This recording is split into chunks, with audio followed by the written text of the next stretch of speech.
of rebirth and awakening is here. Many trees are blossoming and early flowers are pushing through the earth. Things are coming to life. As if on cue, China's economy is now springing back to life and high-quality development. Its vitality is attracting dozens of global company CEOs to this country.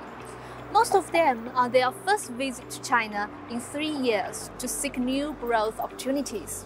Today, we have Hans-Paul Burkner, the Global Chair Emeritus of Boston Consulting Group, to talk about his first-hand observation on China's economic recovery and the future prospects. The demand is up, both consumption but also housing. And companies are continuing to invest and the government continues to invest in infrastructure. There are concerted efforts clearly here to really revive the economy, to achieve the 5% growth that the government has laid out for 2023, both by companies, private companies, SOEs, but also the different cities and provinces really making big efforts to make that work. Yeah. And above all, of course, it's also important that the housing market comes back, that people really are starting to buy houses again, that housing is being finished, those which are half finished, that some of the real estate companies are overcoming their financial difficulties. The government, of course, is trying to help them in a big way. So I think all these things are very important. And then, of course, we also need to revive, grow trade again, exports, imports, so that also the 5% from China, which is a significant portion of the global growth, really also flows into the rest of the world economy.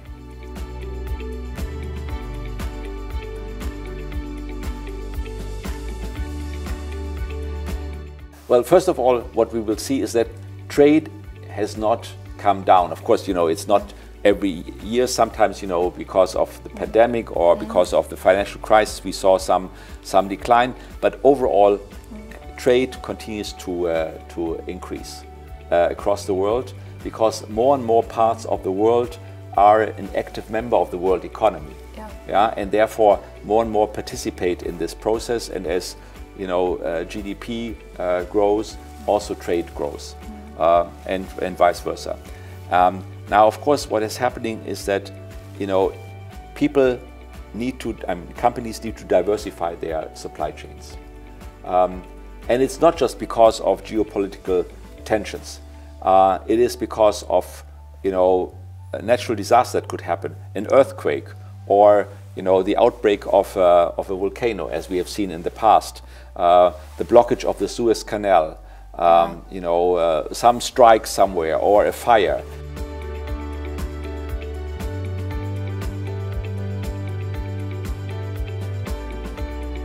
Quality development, it means also China will move up in the value chain. You see, Chinese companies have become very competitive, not just because of cost, but also because of quality.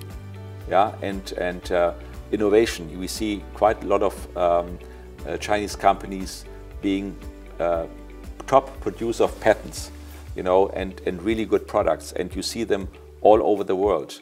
And so it is really being competitive that makes the difference. When I look at some of the new cars, that I see on the streets here in Beijing. In Beijing, exactly, and in Shanghai, the electric vehicles. It's really impressive. It's really impressive to see that, and that makes Chinese companies competitive. And competitiveness is what it's all about to succeed.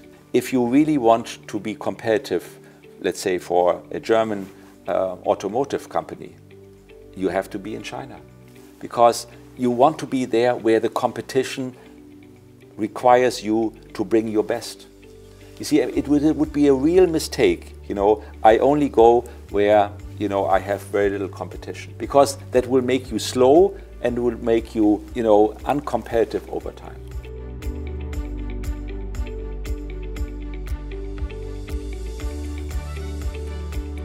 I did travel, indeed, of course, the major cities, but I also traveled through the rural areas with my son, you know, some years back, and you know, I must say I was very impressed.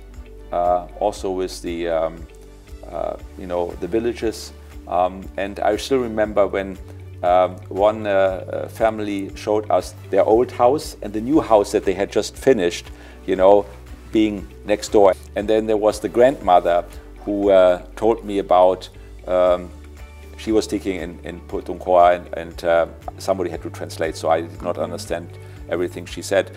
And she told me that as a child, she has been hungry almost every day.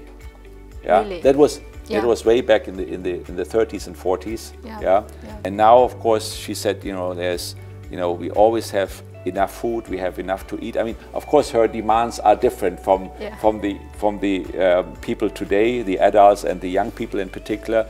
But she said, you know, it has been such a change in her life, you know, and I think that's really a massive achievement, you know, in China, really being able to feed 1.4 billion people. Well, you know, I think it is very important to really see, as we discussed earlier, not just on climate change, but that countries and governments work together across the world. Yeah, and that we don't try to insulate ourselves and raise borders and challenges for each other.